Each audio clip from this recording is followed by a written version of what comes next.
to Śrīmad Bhāgavatam. I was only told this last night, so pray that I will be given some mercy to give a class, and I will also ask some of you to participate. When I ask questions, there will be tests given on this subject matter, and if there is any corrections to be made, that is all right. Sometimes I may even give something incorrect just so that you can pick it out. So the invocation we say, is it the first few words in the first canto or the second canto of Śrīmad Bhāgavatam? Who says second canto? Who says first canto? Who says both? Is both. Om Namo Bhagavate Vasudevaya. Om Namo Bhagavate Vasudevaya. Om Namo Bhagavate Vasudevaya. Om Namo Bhagavate Vasudevaya. So we are reading from the 5th canto of Śrīmad Bhāgavatam, 13th chapter, 25th verse.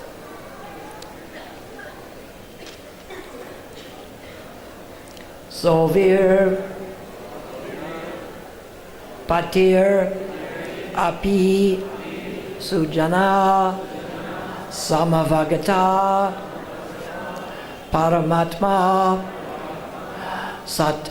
Satatva Atmani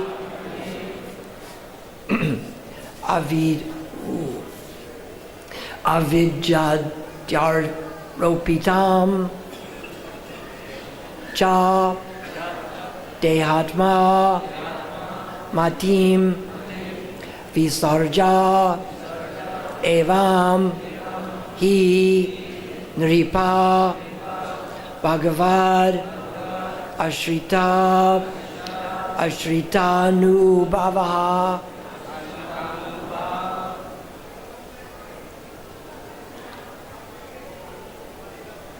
Divides up a little differently here. Sovira patir abhisujana samavagata paramatma satvati atman.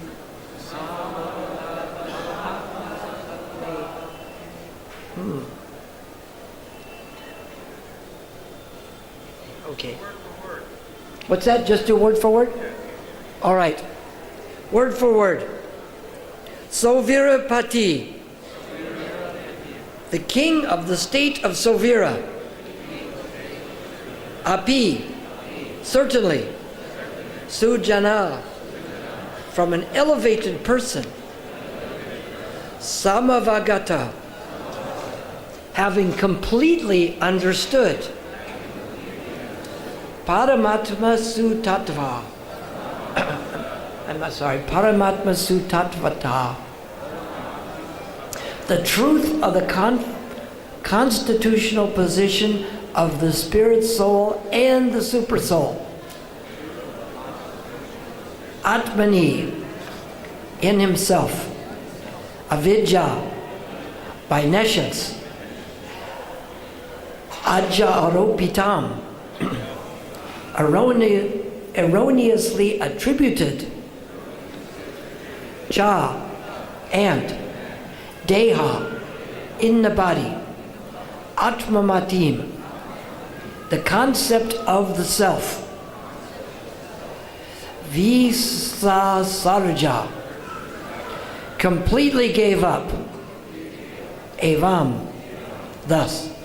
He, certainly. Nripa, O king. Bhagavat Ashrita Anubhavaha.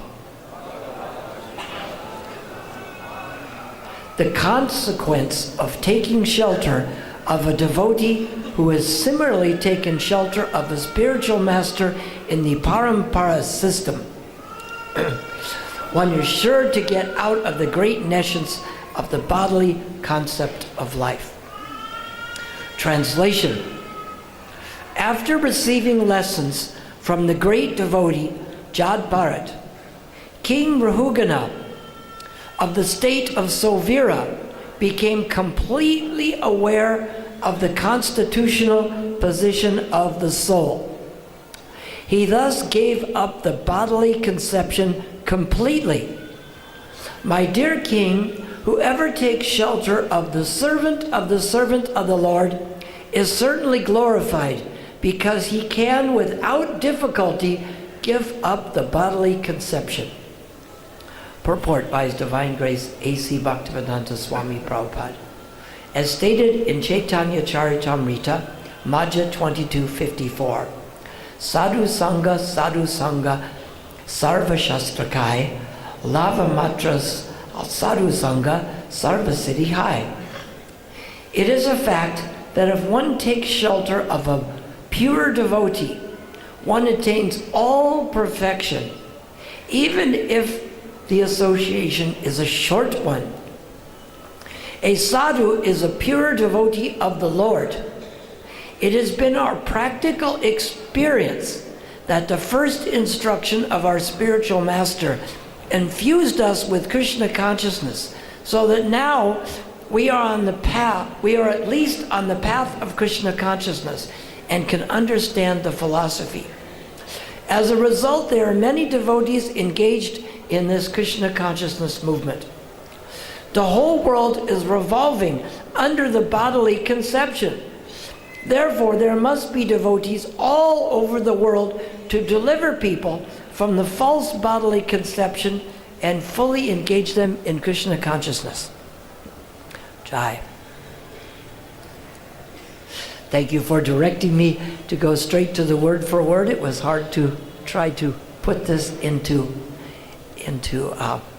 verse form. Not that I do well enough with it anyway, but especially in this one, it is hard. So I will pray to Srila Prabhupada and to Gaur Nitai and to Krishna and Balaram to try to shed some light on what is being said here. We see here what happens after receiving lessons from the great devotee Jad Bharat. We see something particular about this, being the great devotee of the Lord. One, we find that this great devotee comes in the system of parampara. We don't approach Swami Hajpajananda at the Concoction Society. There must be many people that follow this, because we figure that this philosophy is that I will concoct whatever benefits me. Like I will think, I am just a humble servant, but you are the servant of a servant, so your job is to serve me. So when we are following Swami Hajpajananda at the Concoction Society, the main premise is to figure out how to concoct something that will benefit me at the expense of everyone else. But what is the problem with this? So many other people in the world are thinking this way. And it comes out to be a difficult world when everybody is competing against each other. So we find, who do we follow? Krishna mentions this in the 4th chapter of Bhagavad Gita, where he's talking to Arjuna, and he explains to Arjuna that in the beginning I instructed this imperishable science of yoga to the sun god Vivishvan, and Vivishvan imparted it to Manu, and Manu to his son Ikshvaku. It said this science was imparted, evam parampara praptam imam raja rishi vidu, that this knowledge was imparted in the succession, and the saintly kings understood it in that way. But then he explains, of course, the science as it is. He says that very ancient science, that science as it is, appears to be lost, and the succession was broken, and therefore I am explaining that science to you. And Krishna is showing how he comes to keep this parampara going. And we should be so fortunate that we are in this system where this jnana, the knowledge, is being given in the parampara. We see it is listed. There's 4 Vaishnava Sampradayas. Ours was started by Brahma. Prabhupada said that ours was started by Brahma, and the Sri Sampradaya was started by Lakshmi. So we should ask them to help with Lakshmi and we will distribute knowledge. And did they do that?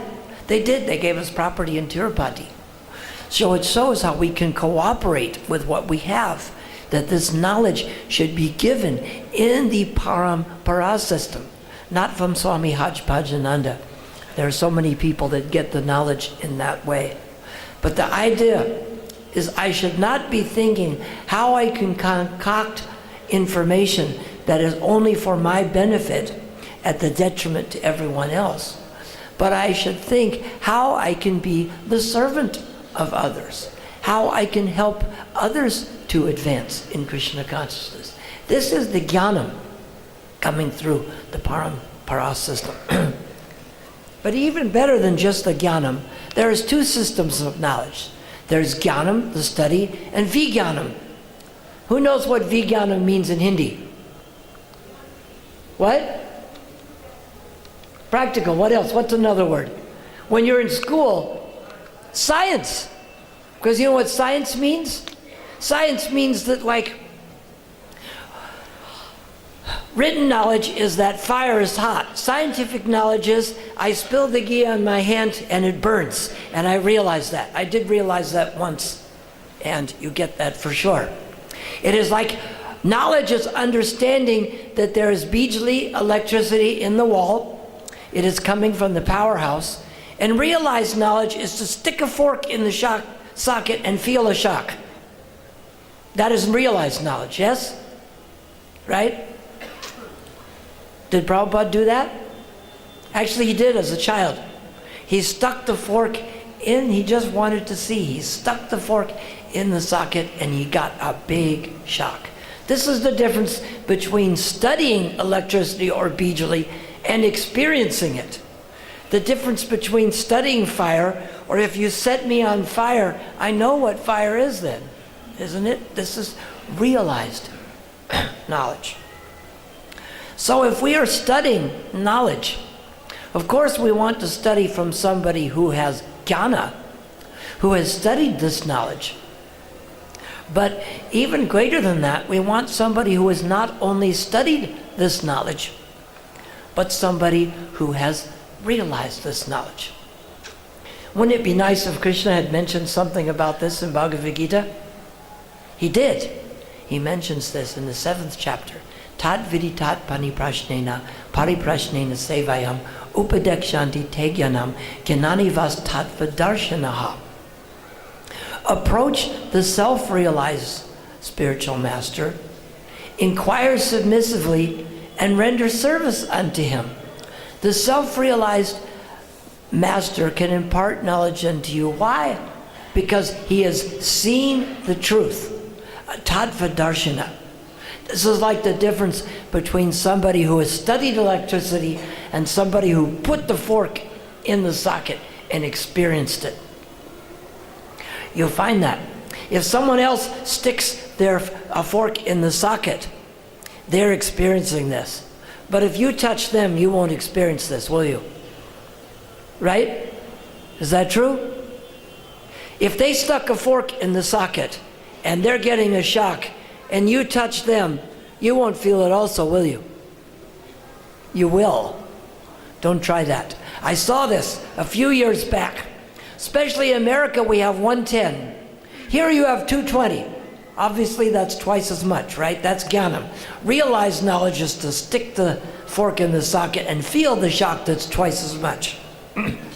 I saw the one person had grabbed on in a shop to the metal and he was going like this. The person kicked him off of it.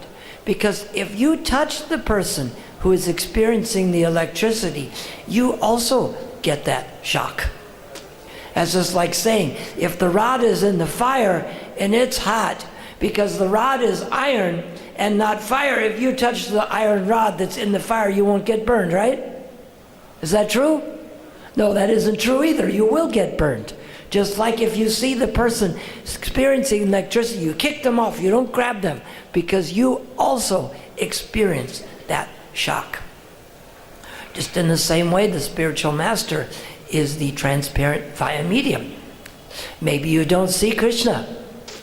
You don't see the electricity either, But if you stick that fork in the socket, you'll experience it. Or if you grab the person who is getting the shock, you'll also experience that. So as they say, if you do what someone is doing, you'll get what they're getting. So if you see that someone drank alcohol and they're falling in the street, you think, well, if I drink the alcohol, I will also fall in the street. So we have to see that if I'm going to do what somebody did, I have to want what they got. I have to think, this person is a realized spiritual master. This one is a drunk. This one is a fool. I don't want to do what they did. We have to look at this carefully. We need a little jnanam before we get the realized knowledge. Because we want to make sure if we are going to experience something, we are going to experience something positive. More important than that, experience something that is spiritually positive.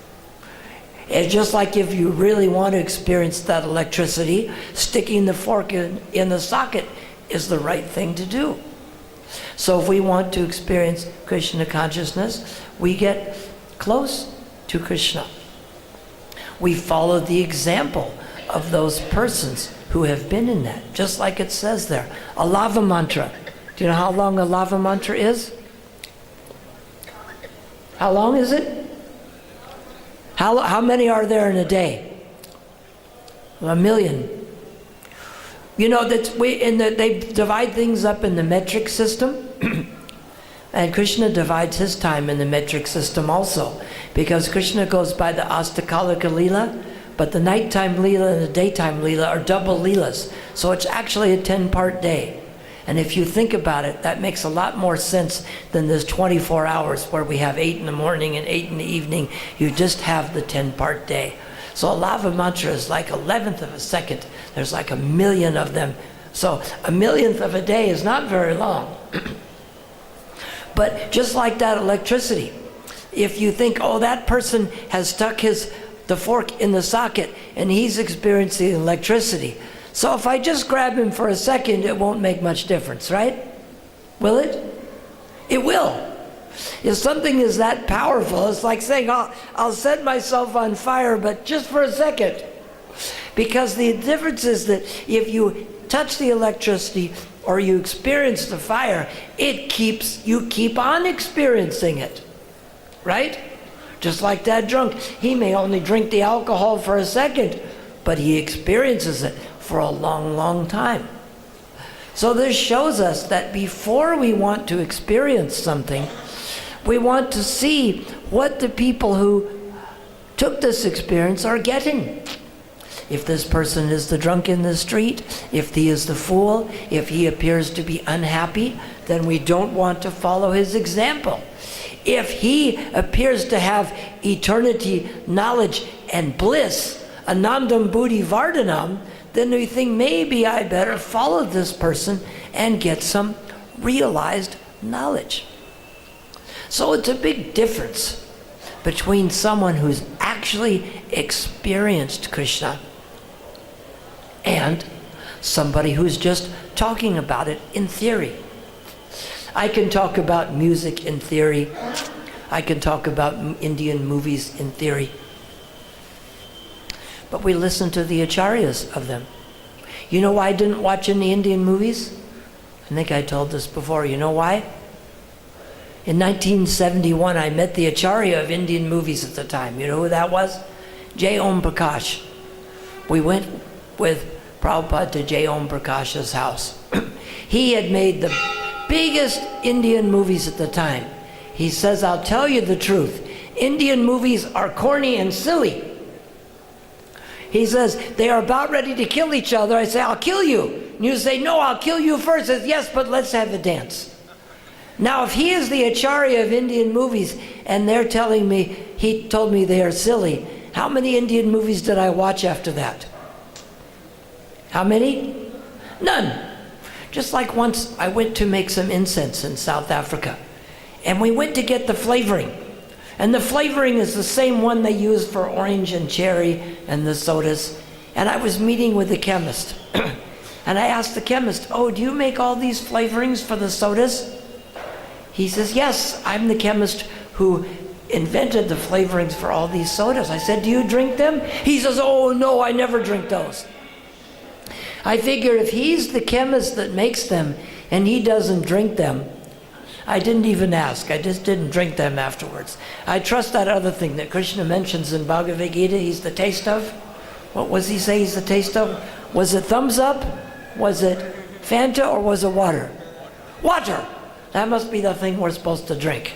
Now, of course, we have purified water because he says he's the taste of pure water, right? Not with all the things mixed in it. The water is always pure, but sometimes the things mixed in it are impure. Just like the soul is pure, but sometimes it's covered with some other things that are dirty.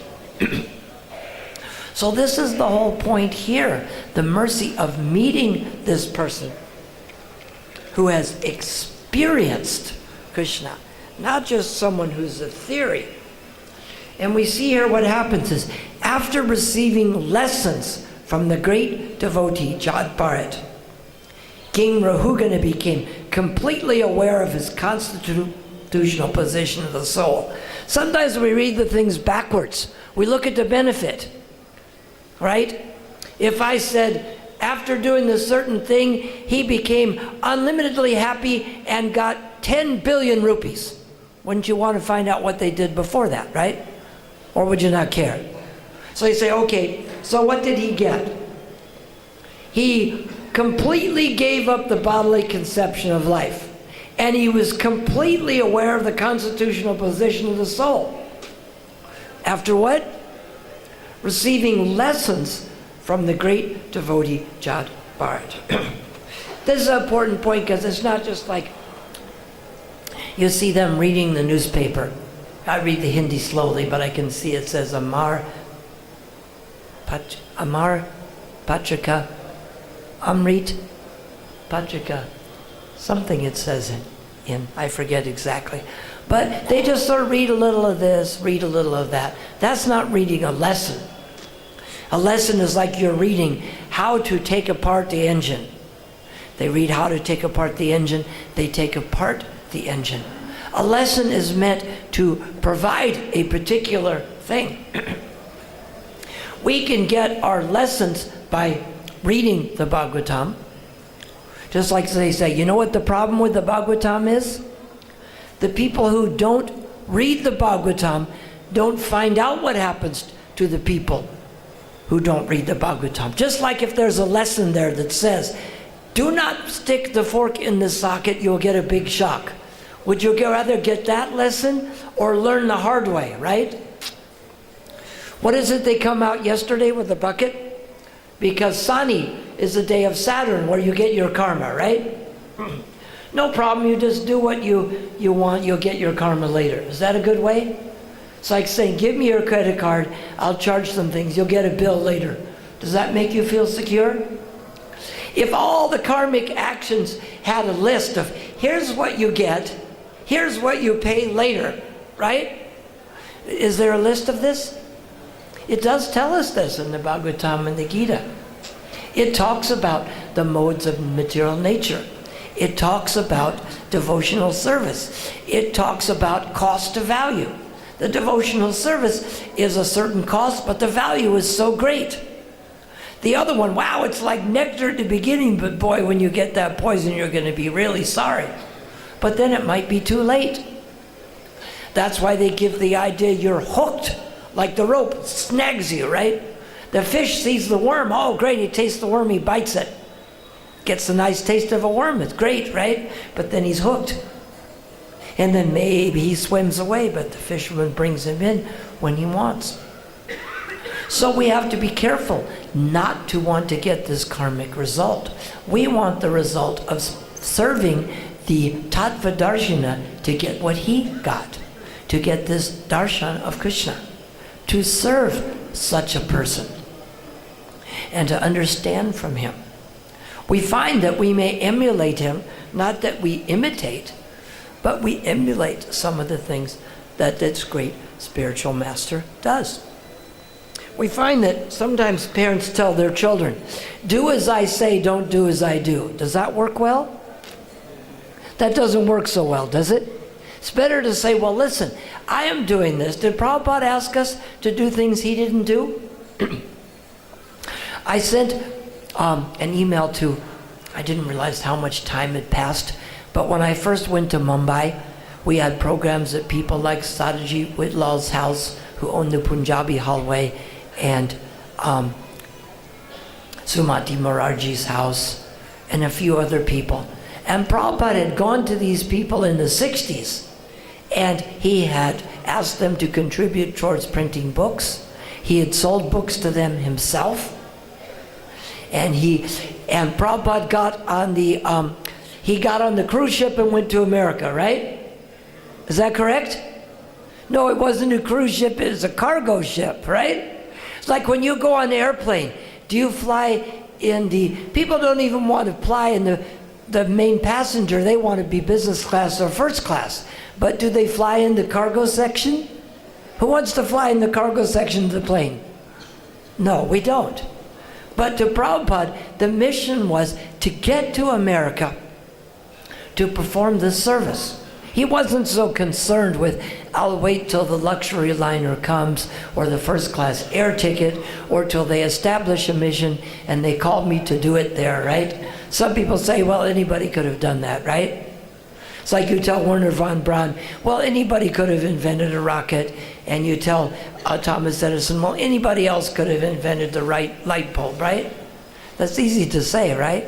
Well, anybody else could have put together an engine. I could have done that, right? I can say that, right? It's not true, but I can say it. Just because you can say it doesn't mean it's true. They have that saying in Bengal that nobody has been killed by a fallen coconut. That's also not true. So just because you say something doesn't mean it automatically has to be true. Same goes with the internet, of course. So the idea is we want to approach someone who is not only speaking the truth, but has experienced the truth and is willing to pass this information on to others. I noticed something interesting here with Jad Bharat. King Rahugana came to him and he gave him all the great mercy that was and respect that was supposed to be given to a spiritual master. Just like Jagai and Madai gave all the respect that was due Nityananda, and the early hippies gave Srila Prabhupada all the respect he was due, and Hiranyakashipu gave Prahlad Maharaj all the respect he was due, right? Is that true? It isn't true, is it? These people are great spiritual personalities. Jad Bharat, Srila Prabhupada, Prahlad Maharaj, Nityananda. To them, what was important? We have to think, what is important? Just like when the person goes to distribute books, we think, what is the point? Is the point to go argue with people? Or is the point to go distribute books? So we think, what is the point? The point is that I want to learn about Krishna. I want to experience Krishna. So I go to someone else who can teach me about Krishna and who has also seen Krishna. And because the spiritual master is the Acharya, he does the things like he distributes books. Did Prabhupada ask us to do the artik? But he's never done the artik for Krishna and Balaram before, right? Has he? No? Did Prabhupada do the artik for Krishna and Balaram? Yes. Did Prabhupada do the cooking? Yes. Did Prabhupada do cleaning? Did Prabhupada do preaching? And was Prabhupada always given the respect he was due? Did that make him quit? What was more important? We had to think, what is the point? Is the point more important that I do the service, or I worry about getting all the respect that I may be due? We find this, that Srila Prabhupada went on preaching even without being given the respect. We find that when Lord Nityananda was hit with the pot, the most important thing was that he cared more about Jagai and Madai than he did about his own physical comfort. We don't all think that way, right?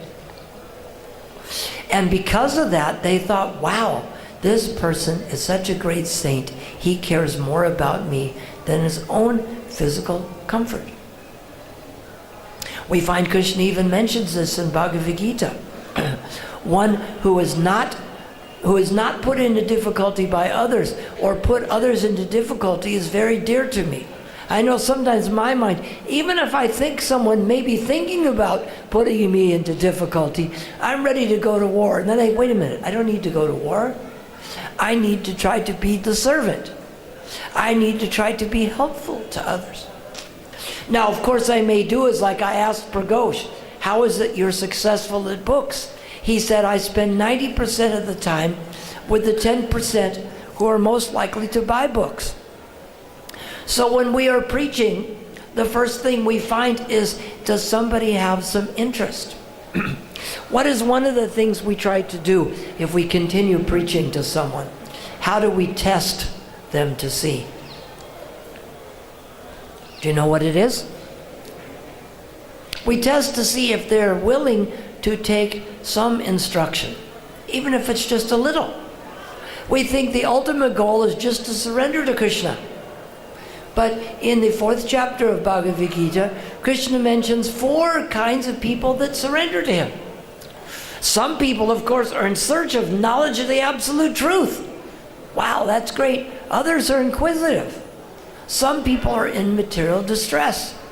And some people are in want of money. So we have to test to see if the people at least have a little willingness to take some instruction. Are they willing to practice at least a little in their lifetime? And then we continue giving them instruction. But we see in this example here that Jad Bharat, he was doing the service for the king. He wasn't being paid. He was a great soul, and he was being abused. But did he give up? And when the king was ready for instruction, did he give them that instruction? Did Prabhupada continue to give that instruction? Did Nityananda continue to give that instruction? Did Prahlad Maharaj care more about his father? His father didn't quite appreciate him. Some of us have fathers that didn't appreciate us.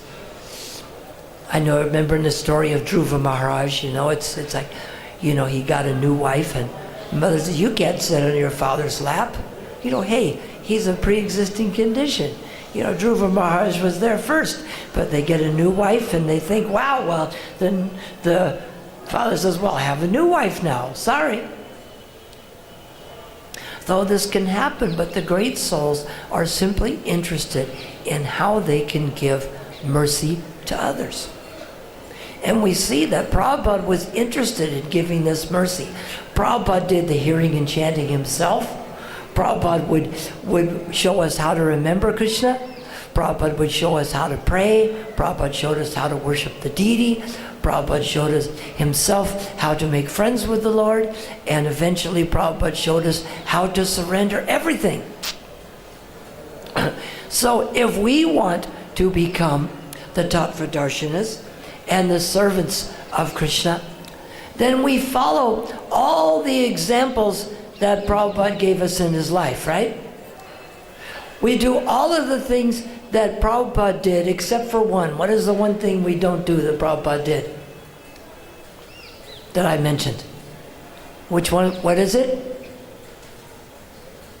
Which one? Who remembers? What did Prabhupada do as a child?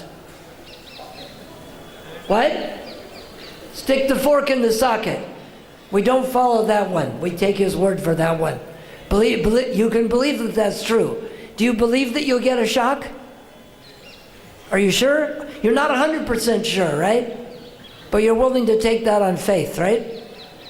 So that we follow all the things Prabhupada did in his life, but don't follow that one. That one we leave up to the spiritual master. So we don't just try to imitate and pretend. We try to become the servant. And we try to deliver this knowledge unto others. So Prabhupada is gone now, so we can't really have contact with the spiritual master. Is that true or is that false? What? False. I remember in Mumbai in 1971, I'm glad I got to start early, because like when the boats race, they start the slow boats early. So because so many of you are so advanced, you got to start later. So I started early so that I would get a chance. But I used to wake up in the morning to do the Mangalarti, and I would hear Prabhupada translating the 7th canto of Śrīmad Bhāgavatam. So Prabhupada is the Tattva-darshana, the realized spiritual master, and he has ecstasies in relation to Krishna, right? Would we want some of these ecstasies? If I told you where he put these ecstasies, would you be willing to search them out? Where did he put these ecstasies? In his books. Wouldn't it be nice if these books were available to ourselves and others? Are they? Yeah, but give thanks for that. We didn't always have them. In Mumbai in 71, not all the books were translated, and they were printed in other countries, and we couldn't just sell them to everybody. They could only be given to life members. So you should be grateful when there's books to read and books to be distributed. That this knowledge is there in his ecstasies. That's why, Srila Prabhupada may not be there in the physical presence, but if he put his ecstasies in these books are available. They are there in the lecture form. I even have it downloaded onto a Kindle so that I can put like 50,000 pages in one little bit that I can carry. And I read lots of these because I use the system, they say with the computer, that you put garbage in the computer and garbage comes out. But I use the same system, but I don't put garbage in. I try to put Krishna conscious knowledge in. Don't worry, I already have garbage there already. If I need it, it will be there.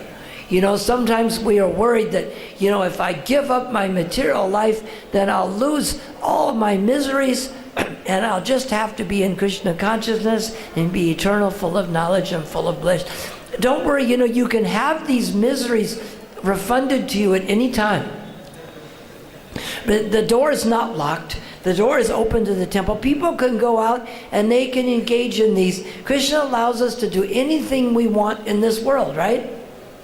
Just like you can go into the shop across the street and you can take any item you want, right? But what do you have to do? You have to pay for it. But the trouble is, if we don't find out the price, if we take the items without knowing the price, we will be billed later.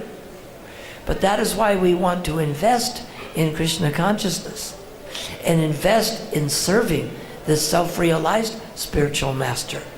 So that just like he experienced that electricity, we can experience this knowledge of Krishna consciousness. And if a moment is good, then a lot more is better. So Srila Prabhupada put his ecstasies in these books. This is why we put them in book form to read. This is why when we give a class based on the Shastra and the purports that have been given by Srila Prabhupada. Sometimes if we read a pastime enough times, we can read it in our brain because we've read it so many times, we can repeat it in our own head. And if something has to be repeated on our own head, it might as well be that. So the whole idea here is that we should try to connect with the spiritual master, connect with those ecstasies, and give those ecstasies to others. Like Prabhupada say, why create misunderstanding? Misunderstanding is already there. Let us create this eternity knowledge and bliss that is coming from the Tattva Darshana in our own mind and hearts, and let us give that to others. If we are going to take something and give something, it might as well be the best thing. If I say, here's a rupee note and here's 1,000 rupee note, which one do you want? So which one is worth more? All the garbage that goes on, or the highest Krishna conscious knowledge that we can receive ourselves and give to others? Because the difference is, if I give the rupees away, I lose them. But if I gain some Krishna conscious knowledge and I give that to others, I even gain more. By giving this away, we even get more in return. It defies logic, but it's actually true. Just like when the person sticks that fork in the socket and they're getting a shock. If you grab them, you'll even get a bigger shock. And if someone grabs you, they even get a bigger shock. It doesn't diminish, it increases. And if you don't think this is true, experience it. Not the Bijali, the electricity, the Krishna conscious knowledge. Because if we're going to realize something, we have to analyze. This is what happens when the people realize this material activity. This is what happens when they realize the spiritual activity. And it may not come all at once, but we imbibe this knowledge in our heart. At least we have to become willing. Like Prabhupada says, if one is not against the principle of surrender, eventually it comes about. If people are having difficulty surrendering, you say, okay, Krishna, I accept that I do want to surrender more, because I know I have to tell you the truth. I'm not as Krishna conscious as I would like to be. Who's as Krishna conscious as they'd like to be? Raise your hand. Who doesn't want more? So we all want that. We all want more. We want to be more Krishna conscious. And this is the point that's being given here. Is that even if we can't do all of those things, people came to a temple, maybe they couldn't chant 16 rounds, now I do. I took initiation, then I chanted before that, but if you came and you couldn't, you start with 1, you move to 4, then when you get initiated, you do 16. You don't go backwards from wherever there, but you're always willing to surrender at some point. And then Krishna will make it easy for you. I used to go to my rock and I'd pray for some way. My picture is on the Facebook. And I would pray. I'd seen, this shows how little knowledge in the book can really help us.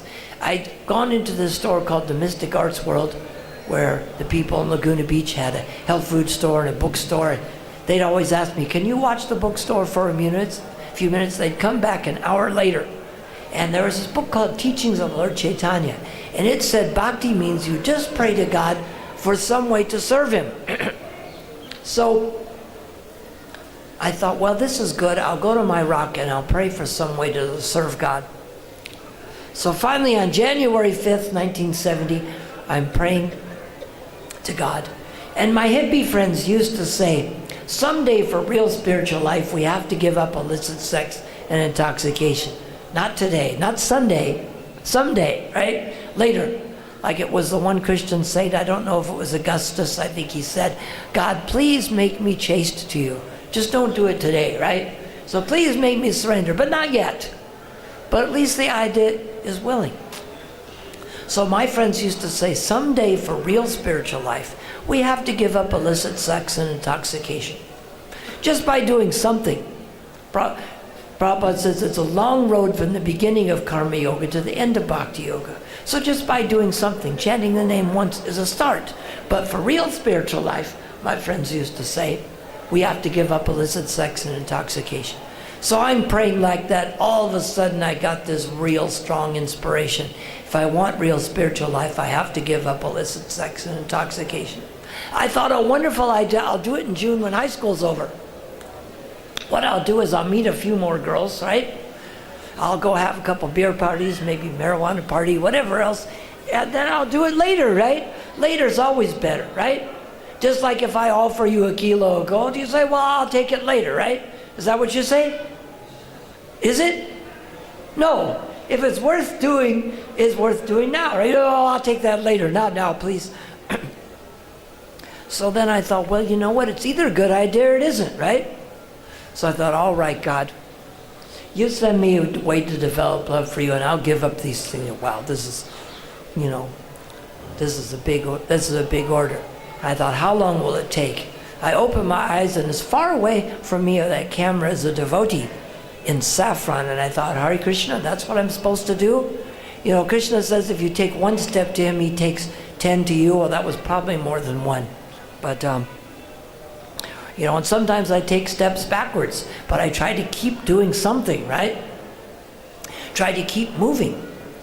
And I asked him, what are you doing here? He said, well, I was up on the hill chanting, and all of a sudden I had this uncontrollable compulsion to come down to the beach. He said, would you like to come chant with us? I said, I think that's exactly what I'm supposed to do. So, as Prabhupada says here, what does the Tattva-darshana do? You know, when Prabhupada walked in to pay his obeisances, he's a Tattva-darshan, he saw another Tattva-darshan, Bhaktisiddhanta Saraswati Prabhupada. And he could immediately see, he says, oh, you are an intelligent boy. You should spread this movement in English to the Western countries. And Prabhupada immediately took that as his life service. If he couldn't do it right away, at least we set it as a goal. So we see that we approach the Tattva-darshan as they know the goal. And even if we can't do everything right away, even if I'm not at the Atmanivedana where I've surrendered everything, don't be against the principle of surrender. Think that when Krishna makes these things easier for me, I will take advantage of that and try not to move backwards from where we're at. Because I find my brain is filled with garbage. I did not get much chance to prepare. But I prayed to Krishna to help me to give some knowledge from this class. And that's not a big deal for Krishna. My granddaughter used to say, Krishna can do everything. It's not even hard for him. So that's the point. All the things that we think are a big deal aren't a big deal for Krishna. So the whole point of this is to meet this self-realized spiritual master and to grab onto them, just like we would grab onto the person who's getting the shock if we want a shock. But we don't want the shock. We want the Tattva-darshan of Krishna. So we grab onto the Tattva-darshan, and not just for the lava mantra, for millions and millions of lava mantras, and we don't let go. And we try to help others. We don't kick the others away. We don't go up to the deity and say, please get everybody out of my way because I'm here to serve you. Thank you. Are there any questions, comments, or corrections?